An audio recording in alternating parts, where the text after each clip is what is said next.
Olá, cursistas, sejam muito bem-vindos. Eu sou o professor Dr. Leonardo Finelli, psicólogo e pedagogo, e retomo com vocês a disciplina Didática, Teorias Pedagógicas e Educação no Campo, do curso de pós-graduação Lato Sensu em Educação do Campo, do Instituto Federal de Educação do Norte de Minas Gerais, IFNMG.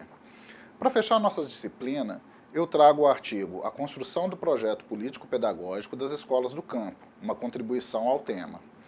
Esse nos traz a experiência de um grupo de extensionistas da Universidade Federal do Paraná, que foi a campo para auxiliar a construção dos PPPs, Projetos Políticos Pedagógicos, de cerca de 83 escolas do campo de sua região. Na prática, são escolas localizadas nas ilhas do município de Abaetetuba, que conta com 72 ilhas que contemplam uma diversidade regional das comunidades ribeirinhas do Pará. Não obstante a especificidade regional, esse contempla o nosso material, então, com os resultados de um projeto de extensão que mostrou eficácia quanto à construção do projeto político-pedagógico dessas escolas do campo. Então, nesse sentido, nós relativizaremos os dados das comunidades ribeirinhas e compreendendo-as... vamos fazer um corte aqui na hora que eu faço a transição desse parágrafo. Nesse sentido, nós relativizaremos os dados das comunidades ribeirinhas, compreendendo-as como uma grande especificidade da grande diversidade do campo. O foco será sobre o processo de construção coletiva do projeto político-pedagógico, que podemos pensar para a nossa prática e, quiçá, para o desenvolvimento de nosso trabalho de conclusão de curso. Vamos lá? Bom, então, nós estamos na pós-graduação Lato Sensu em Educação do Campo, oferecida pelo SEAG, do Instituto Federal do Norte de Minas Gerais, que iniciou em 2018. Essa pós é coordenada pela professora Alessandra de Jesus Meira. Estamos na disciplina Didática, Teorias Pedagógicas e Educação do Campo, ministrada por mim, professor doutor Leonardo Augusto Couto Finelli. A área de conhecimento é Educação, na modalidade de Educação à Distância, na especialização de Educação do Campo. A forma de oferta é de Metodologia de Educação à Distância, numa duração de 15 meses, uma carga horária total de 400 horas. Então, entrando no nosso artigo, a construção do projeto político-pedagógico das escolas do campo. Então, como eu já comecei a apresentar, ele evidencia a construção do projeto político-pedagógico, o PPP, nas escolas do campo do município de Abaetetuba, do Pará. Grande parte dessas escolas não possui um PPP constituído, o que impossibilita, entre outras situações, a participação nos programas e ações do governo federal, que exigem como um dos instrumentos de normatização e organização da escola. Ou seja, a especificidade dessas escolas não é muito diferente de muitas escolas do campo de nossa região, que não apresentam um PPP construído para aquela escola. Algumas sequer têm um PPP, outras têm que aproveitado de outros trabalhos, de outras instituições.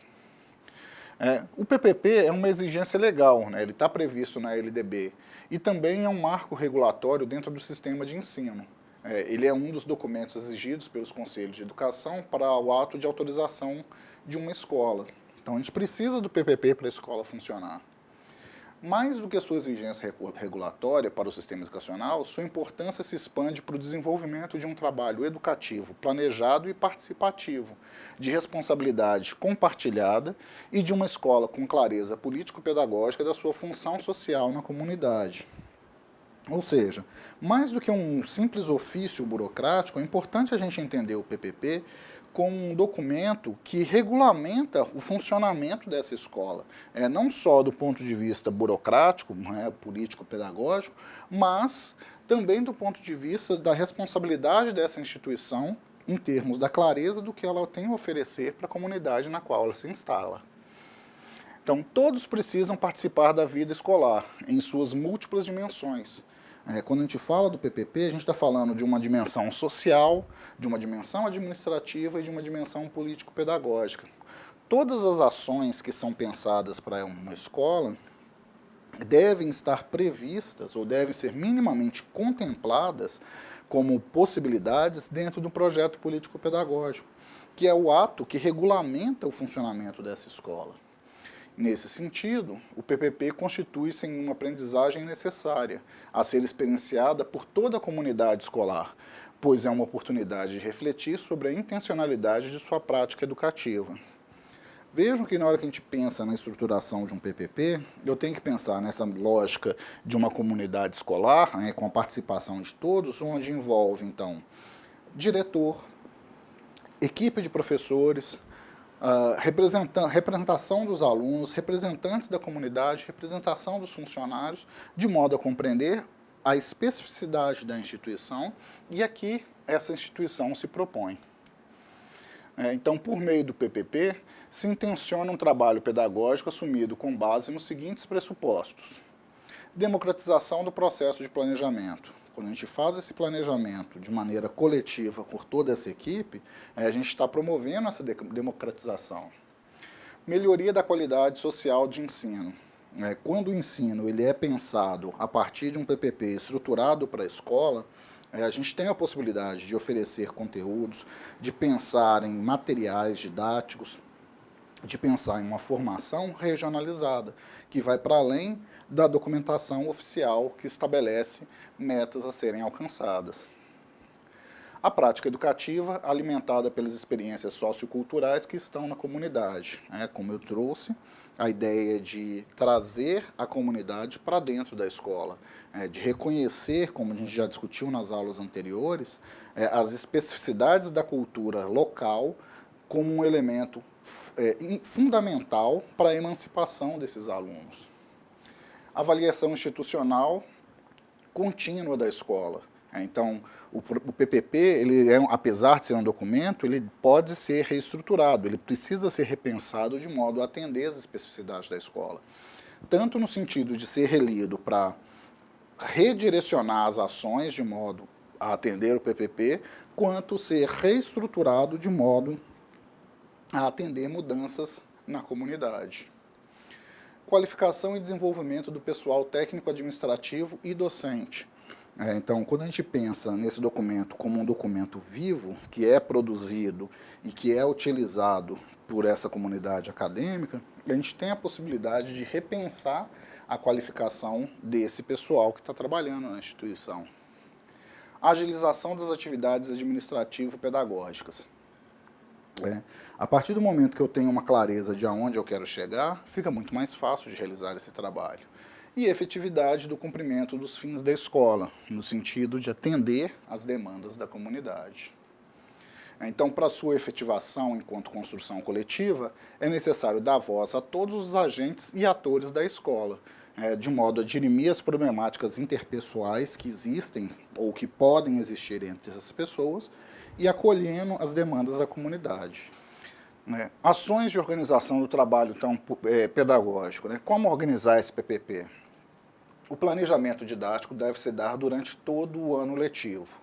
Ele deve ser pensado de modo a sistematizar os documentos pedagógicos, como os conselhos de classe, um diagnóstico das turmas, dos projetos pedagógicos ou dos projetos didáticos, dos planos de ensino das turmas, etc. Ou seja, sistematizar todo o material burocrático que é produzido. Ele deve produzir a interlocução entre gestão da escola e a comunidade escolar, tratando das situações pedagógicas e administrativas. Deve promover a escuta da comunidade sobre a educação dispensada a ela, oferecida a ela. Deve promover a orientação pedagógica processual junto aos coordenadores e docentes, ou seja, pensar até onde eu quero chegar com o material, e estabelecer sequência didática e formativa para o conselho escolar.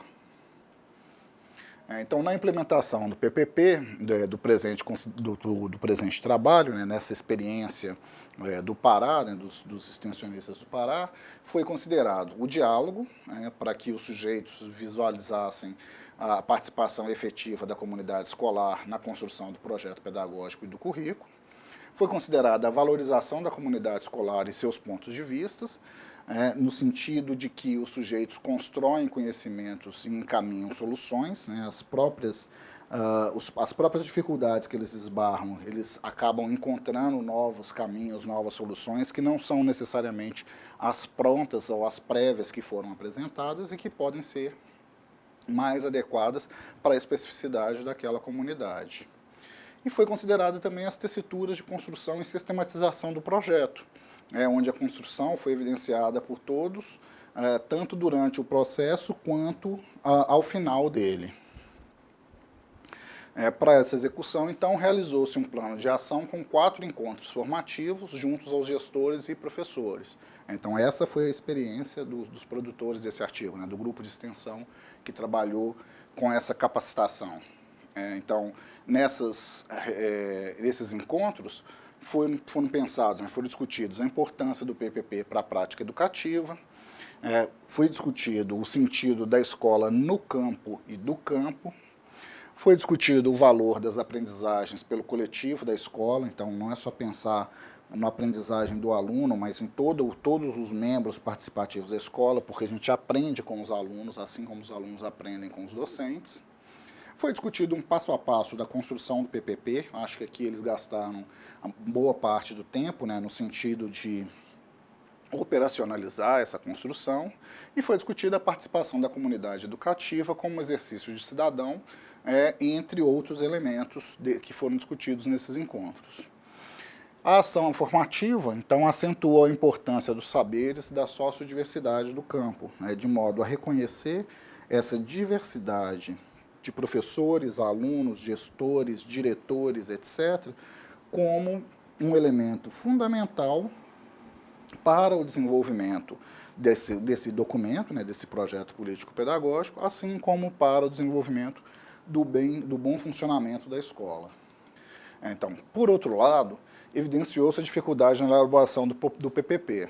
Então, um dos elementos apontados foi a falta de capacitação. Muitos dos professores e diretores não sabiam muito claramente o que era o PPP ou para que ele serve, o que é esse documento, sua legalidade, sua necessidade.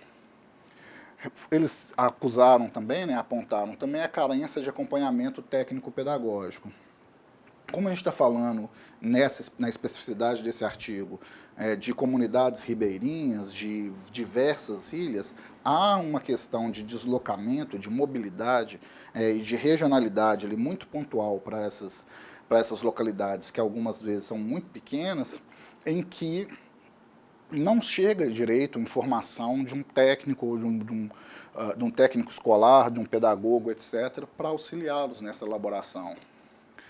Outra questão, e essa é clássica, a gente vai verificar em qualquer localidade, falta de tempo para estudar os materiais. Quando a gente pega o material de referência da Secretaria de Educação, a gente vê que é muito material, são muitas páginas para leitura, muito material para ser consultado, muitas legislações para serem atendidas, e isso demanda tempo, e normalmente isso não é feito, por exemplo, dentro do tempo, do segundo tempo da escola, ou dentro do espaço em que o professor está sendo remunerado para fazê-lo.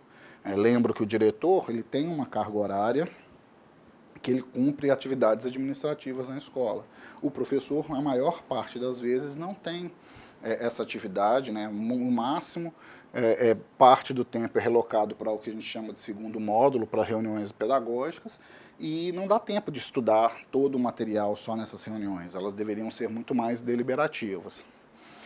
Carência de tempo para as reuniões de equipe, principalmente, como eu disse, nessa questão de mobilidade, aí não é só lá, mas qualquer escola do campo, a gente verifica essa questão de mobilidade, é longe, é difícil o deslocamento, toma tempo, etc. Então não dá para marcar um dia só para fazer uma reunião, etc., porque é muito desgastante economicamente, em termos de tempo, fisicamente, para fazer esse deslocamento. Então há carência de tempo para essas reuniões. Por outro lado, também não dá para simplesmente dispensar os alunos para fazê-los, isso é uma questão de uma exigência de LDB e MEC. Então, falta tempo para organizar, para estudar, preparar o material e para fazer essas reuniões. E eles apontaram também a ausência, no caso uma carência, da participação dos pais da comunidade nessas reuniões, nesses eventos preparatórios, nesses eventos de construção do PPP. Então acaba que o documento volta a ter a cara educacional, a cara burocrática da educação, porque ele precisa ser construído como uma exigência que deveria ser coletiva e nem sempre a coletividade se manifesta, comparece para essa produção.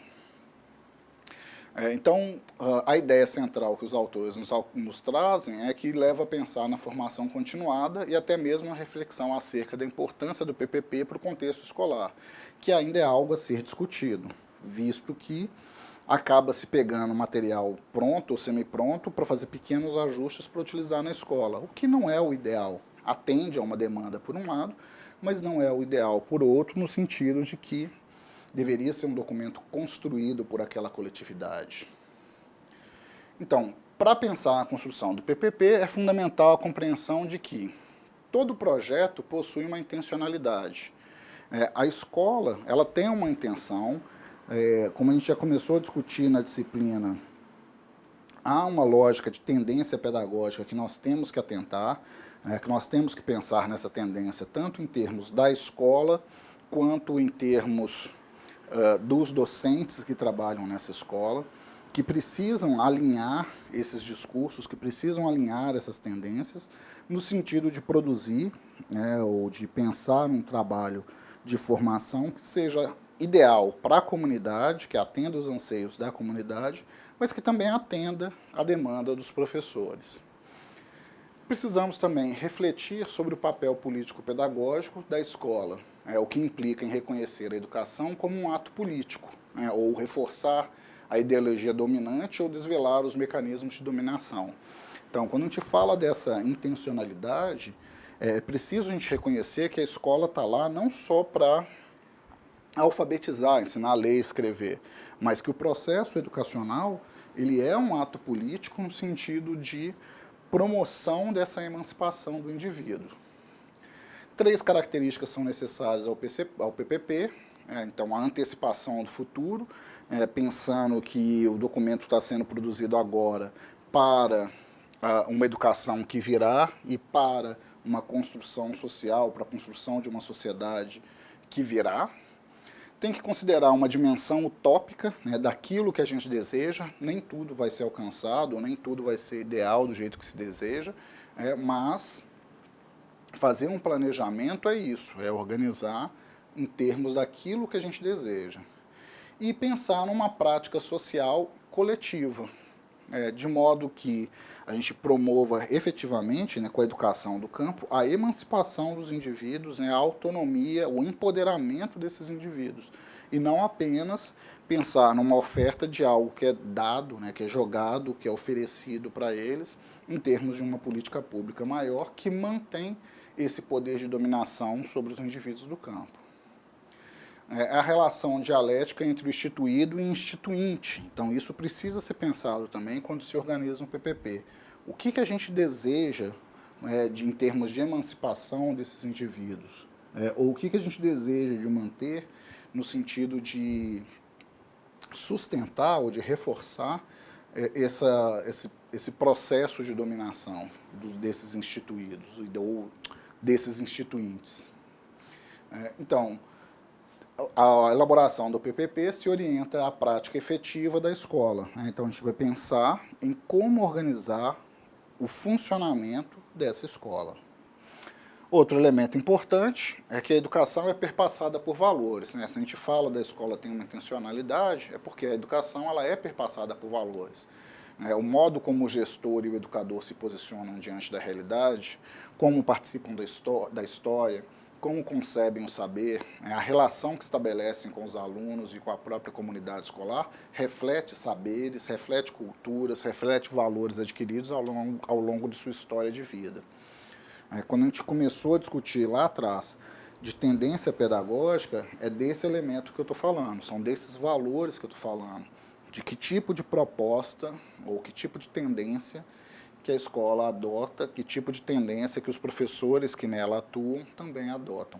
Porque é esse sistema de crenças que possibilita a reprodução do conhecimento por esses atores. Então, na construção do PPP, apresenta-se 2 perspectivas, como uma ação regulatória, ou técnica, ou como uma ação emancipatória e edificante. O que se traduz, então, na democratização da escola, considerando a inclusão, o diálogo, cooperação, a negociação, a participação, a autonomia, a legitimidade na formação da vontade geral, unicidade e coerência no processo educativo. Nesse sentido, o PPP, então, pressupõe diferentes concepções e metodologias de planejamento. A teoria, ou um plano teórico, deve ser a melhor possível, não caindo, porém, na ingenuidade de imaginar que basta planejar para acontecer. Há toda uma luta ideológica, política, econômica, social para ser enfrentada, seja consigo mesmo, com seus colegas de trabalho, com os educandos, com as famílias e com as instituições em geral. Então eu gosto dessa citação de Vasconcelos porque ela traduz ou ela resume essa ideia da intencionalidade da escola e desses elementos que nós começamos a construir ao longo dessa disciplina, que dizem respeito a essa tendência pedagógica a como organizar a escola. E pensar no PPP é uma forma efetiva de viabilizar. Ah, mas e aí? Isso foi a experiência dessas pessoas lá do Pará. Bom, como eu comecei a dizer e volto a reforçar, o PPP deve ser um documento vivo. Ele deve ser relido, repensado, reconstruído, passar por modificações, ajustes, de modo a atender às demandas de cada comunidade. Nem sempre isso é fácil. Além disso, demanda do agente que está participando desse processo, do professor que está se dispondo a trabalhar numa escola do campo, de chegar e questionar esse status quo, de questionar a situação posta como ela é dada. Seja porque ele não concorda, seja porque ele tem uma visão crítica de uma possibilidade de melhora para aquele processo. Ou seja, não é apenas ser um professor que reproduz um processo que já está instalado. Pensar no PPP é pensar que esse documento vivo, que deve estar em constante discussão na escola, precisa ser revisto, questionado e produzido de maneira coletiva por professores, gestores, secretarias de educação, acadêmicos, ou representação dos acadêmicos e representação da comunidade escolar, representação da comunidade na qual a escola se situa. E não meramente pensar num documento estanque que fica lá na prateleira ou na biblioteca. Ou seja, dessa forma a gente tem um mecanismo de ação para pensar nessas lutas, para pensar nesse processo de emancipação. Então, por ser realidade dialética, não há como não conviver com dificuldades na construção do PPP. Como a gente já viu lá atrás, as dificuldades que foram reconhecidas pelos autores do artigo, eles trazem também, além das que foram elencadas pelos professores e diretores que participaram das oficinas, foi pensada pelos autores dos artigos uma série de novos elementos. Então, reconhecido como dificuldades para a construção do PPP, comodismo por parte dos sujeitos. Via de regra, nem todos estão mobilizados ou motivados a participar dessa discussão, a participar dessa construção coletiva. Toma tempo, dá trabalho, precisa conhecer lei, e às vezes as pessoas simplesmente concordam com tudo porque não acreditam no seu poder de mobilização, não acreditam na sua participação política ativa na comunidade. E isso é uma perda, tanto para o sujeito que está participando, quanto para a comunidade na qual ele se insere. É pensado também na dificuldade do imediatismo. Normalmente, quando chega para a escola a demanda da apresentação do PPP, ele precisa estar pronto para ontem. Ele já precisava estar pronto para ser apresentado para a Secretaria de Educação. Quando não existe um documento presente, ele precisa ser construído às pressas. Quando existe, normalmente é um documento que já está desatualizado. Então, essa atualização, às vezes, a Secretaria de Educação solicita, pede para atualizar novamente. A construção dessa atualização acaba sendo às pressas, o que é um problema. Então, volto a frisar, se a gente é um agente, se nós somos agentes, atores participativos, ativos, diretos, nós vamos produzir isso constantemente. Essa discussão ela vai ser uma discussão permanente, constante, de toda a equipe. E aí não há dificuldade. Só que Salvo raríssimas exceções, isso não é a prática real. Na prática real, concreta, o PPP é aquele documento que está lá e que quando alguém questiona, solicita e ele não está adequado a responder às demandas, são feitas reuniões às pressas ou um pequeno grupo de gestores resolvem as mudanças e marcam uma reunião somente para apresentá-los e para os demais membros do grupo formalizarem, assinarem a documentação e formalizarem essa documentação. Nesse sentido, a dificuldade que eles apontam em função desse imediatismo, porque o documento nem sempre já está pronto e precisa ser produzido de ontem para hoje. Um terceiro item diz respeito ao perfeccionismo. É razoável a gente pensar nessa demanda de um documento perfeito, adequado. Afinal, como construção coletiva, o PPP ele deve ser reestruturado, repensado, reelaborado constantemente. Nesse sentido, espera-se que essa prática faça com que o documento seja um documento perfeito, que seja reconhecidos falhas, erros de diagramação, de erros de formatação, assim como é importante a gente reconhecer que a legislação modifica-se e que ela precisa ser atualizada. Então, à medida que se atualiza a legislação, é preciso atualizar isso também no PPP. Nesse sentido, a demanda do perfeccionismo. Uma outra dificuldade que eu já vivenciei diz respeito à falta de esperança na instituição ou à falta de confiança na instituição, que se relaciona a um item mais abaixo da rotatividade das pessoas. O professor que está na escola como um designado, muitas vezes não se envolve com aquela instituição. Para que eu vou estudar? Para que eu vou conhecer as leis? Se eu vou chegar numa escola, o diretor vai estabelecer de maneira autoritária como eu devo trabalhar e que eu não tenho voz ativa para pensar na construção desse projeto. Isso é um erro, isso é uma limitação. Se somos professores, nós temos que pensar na possibilidade de mudança. Eu acho que essa é uma crença pessoal que eu carrego e que a gente tem que discutir. Claro que isso nem sempre é fácil, ser esse agente político de mudança nem sempre é fácil, nem sempre nossas vontades vão ser ouvidas ou atendidas, mas é parte de um processo que precisa ser construído. Um outro elemento diz respeito ao formalismo, e isso eu atribuo a essa burocracia que é atribuída ao PPP, que nós já discutimos amplamente, mas é um documento, sim, formal, e que, como parte de uma construção coletiva, ele precisa ser reestruturado, de modo a atender às demandas da Secretaria de Educação. A falta de experiência de trabalho coletivo, essa também é outra dificuldade. Modo geral, nós não temos hábito de trabalho coletivo, modo geral, nós não temos hábito de uma construção democrática, onde eu escuto o outro, expresso minha opinião, o outro escuta a minha opinião, e assim sucessivamente as ideias vão sendo trocadas, e o melhor trabalho, ou o mais adequado para a comunidade, então se pensa em prol da comunidade, do processo de ensino-aprendizagem, vai ser construído.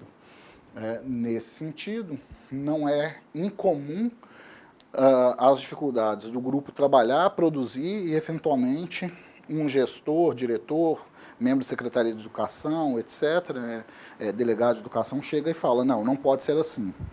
Então, não é só não pode ser assim, mas explicitar o porquê não pode ser assim, de modo que todos tenham clareza e que o trabalho promova esse crescimento, tanto pessoal quanto do documento, ao invés de meramente abaixar a cabeça e aceitar. Então, a dificuldade nessa experiência do trabalho coletivo, de fazer ouvir, de ser ouvido, é um exercício político para o qual nós não estamos treinados. A rotatividade das pessoas, como eu já falei anteriormente, diz respeito a essa dificuldade socioeconômica e na escola do campo ainda mais grave, porque tem o elemento da regionalidade, tem o elemento do investimento econômico, da falta de recursos, que algumas vezes nós temos lá classes multisseriadas para reduzir custo e só pagar um professor, ao invés de pensar no processo educacional adequado da classe multisseriada, com diversos professores, de modo a atender às demandas dos diversos alunos. A falta de espaço e tempo para o encontro, como a gente já discutiu também, que o grupo apresentou, O deslocamento para o campo, o deslocamento para a escola, leva tempo, gera custos, o que é difícil. A dificuldade na elaboração e acompanhamento, ou seja, pensar que é um processo contínuo, pensar no PPP, nas reuniões de discussão do PPP, de funcionamento do PPP, como um processo contínuo, que nem sempre é viabilizado. Então, se não há essa elaboração, o documento se perde, as informações se perdem, e realmente se torna um documento formal, burocrático, que é o que a gente não deseja.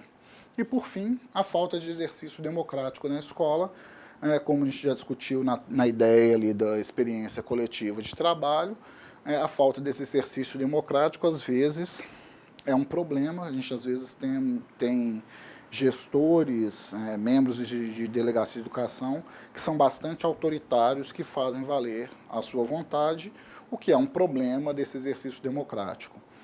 Além também da dificuldade já elencada da falta da participação, ou da limitada participação de estudantes e comunidade acadêmica, o que faz com que algumas vezes nós tenhamos que tomar decisões à revelia da vontade, da expressão desse grupo, o que algumas vezes depois é reconhecido como uma atitude autoritária, mas não é, nem sempre é só autoridade, mas sim a necessidade dessa construção democrática, onde os membros não opinam e perdem a sua vez. Enfim, são diversos os problemas que a gente tem que lidar, ou as diversas dificuldades que a gente precisa lidar para a construção do PPP. Então, nesse sentido, ele deve combater a burocratização do planejamento e a desarticulação entre o projeto e as ações da sala de aula. A escola precisa ser reconhecida como espaço de reflexão sobre a realidade dos povos do campo, da sua cultura, das suas formas de sociabilidade, do seu trabalho e das suas linguagens. Ou seja, o PPP ele deve atender a essas demandas do reconhecimento da escola do campo como uma escola do campo, e não meramente como uma escola da cidade que foi deslocada para o campo. Então, ele precisa estar sintonizado com a ideia de um novo projeto de desenvolvimento que supere o paradigma do capitalismo agrário, que é essa ideia de só pensar na escola como uma escola urbana que foi deslocada para o campo. É pensar na construção, como a gente já vem construindo desde o início da disciplina, de que a realidade do campo ela é muito particular, ela é muito específica, e que dentro dessas particularidades, dentro dessas especificidades, deve-se considerar a cultura daqueles membros que lá estão inseridos, considerando, por exemplo, os elementos da temporalidade, os elementos de deslocamento, os elementos da comunidade rural ou da comunidade campesina, tal qual ela exista, seja grandes latifúndios, seja produção de subsistência, seja cultura familiar, seja agropecuária e por aí vai. Lidar e dialogar com os modos e temporalidades próprios do campo considera as identidades das crianças e dos jovens. Os saberes da comunidade devem ser elementos intrínsecos do currículo escolar, que precisam ser somados àquele conhecimento dito como científico, que é o que a gente procura produzir na escola. Os instrumentos de organização e elaboração do PPP devem considerar ali o diagnóstico da escola, da realidade escolar, as metas da escola, os objetivos das ações educacionais e quais são as ações futuras que se pretendem alcançar. Então, frisa a necessidade da escola ter o seu plano de trabalho que direcione a condução e da elaboração do PPP sobre as coordenações dos gestores. Avançando, então, para o final, os obstáculos ao caminho democrático como parte do PPP, existe pouca experiência democrática com participação ativa, como a gente já elencou, uma mentalidade que atribui aos técnicos como os que pensam e que considera o povo como incapaz de pensar e que precisa ser dirigido. Isso é uma construção bastante limitada, mas que existe tanto nas escolas da cidade e mais ainda nas escolas do campo, porque se atribui uma baixa escolarização dessa comunidade acadêmica, uma baixa participação dessa comunidade acadêmica, até mesmo o elemento de pouca inserção e pouca participação, tendo em vista que o sujeito reconhece seu pequeno conhecimento, sua pequena educação formal e acredita não poder contribuir. Mas essa crença é uma crença falaciosa. Isso porque eles vivem dentro dessa estrutura de um sistema educacional verticalizado. Então, o homem do campo, o indivíduo do campo, não o homem, o ser humano do campo, não reconhece que os seus saberes, que a sua construção, que a cultura que é construída na sua comunidade tem valor. E aí fortalece ainda mais esse processo de verticalização do sistema educacional. Há ainda a prevalência de um autoritarismo como força pedagógica no cotidiano educacional. O professor sabe, o aluno não. Isso é uma lógica que a gente precisa modificar. E o tipo de liderança que domina a atividade política no campo educacional, que é burocrática por dentro e corporativista por fora. É burocrática no sentido de construir esses documentos e que são demandas e demandas e demandas e leis e documentos e documentos e documentos, mas que atendem a uma lógica corporativista, de redução de custos, de precarização do sistema, no sentido de manter uma lógica de dominação sobre esse indivíduo do campo. Há ainda a dificuldade na construção do PPP, quando a escola tem uma rotatividade grande dos funcionários, como a gente já disse, os contratados, que não moram na comunidade, o que dificulta ainda mais o acompanhamento dessas atividades escolares, assim como a sua própria inserção, sua percepção de participação como membro dessa comunidade. E a carência na continuidade das formações e de assessoramento, visto que há essa rotatividade desse pessoal. Então, as considerações do processo vivenciado, aí já um ponto elencado pelos autores, o PPP das escolas do campo só tem sentido e valor político-pedagógico se pensado para ser um instrumento a favor da inventividade, da criatividade, de uma sintonia coletiva dos educadores. Se não for assim, não justifica pensar no PPP. Aí realmente acaba sendo esse documento estanque que está lá na estante para inglês ver.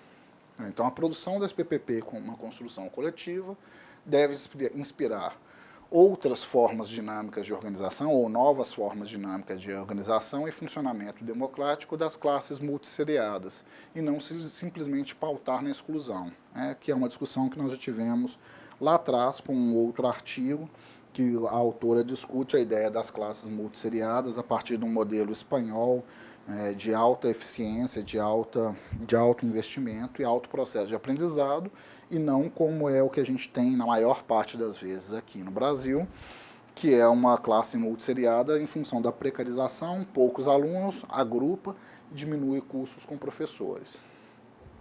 O PPP também deve inspirar a composição de estratégias de aprendizagens dinamizadas pelas vivências pessoais e experiências sociais oriundas da sociodiversidade do campo.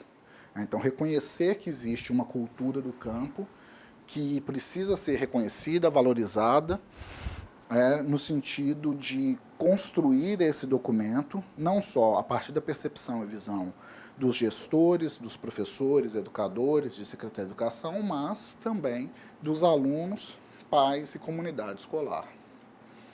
Inspirar também, adentrar no saber do campo, no intercâmbio entre conhecimento e experiência, que diz dessa lógica do conhecimento, desse construmento não formal, ou não científico, que existe na lógica do campo, das experiências das pessoas, que demonstram caminhos e que não podem ser simplesmente esquecida, perpassada em prol de um conhecimento formal, científico, ou dito científico, em detrimento de como as pessoas fazem, ocupam, regularizam seus tempos, e espaços e saberes.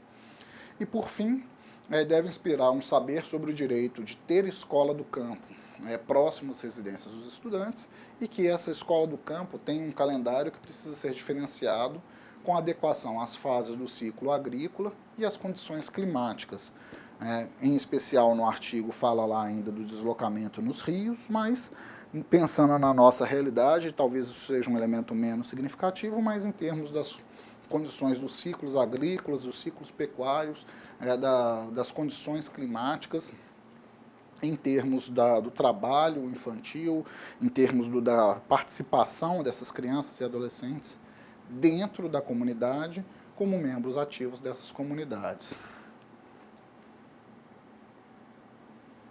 Bom, é isso, pessoal. Eu agradeço a participação de vocês e a paciência para chegar até aqui. Eu estimo sucesso nas leituras e participação na nossa pós. Um forte abraço e até um próximo eventual encontro virtual.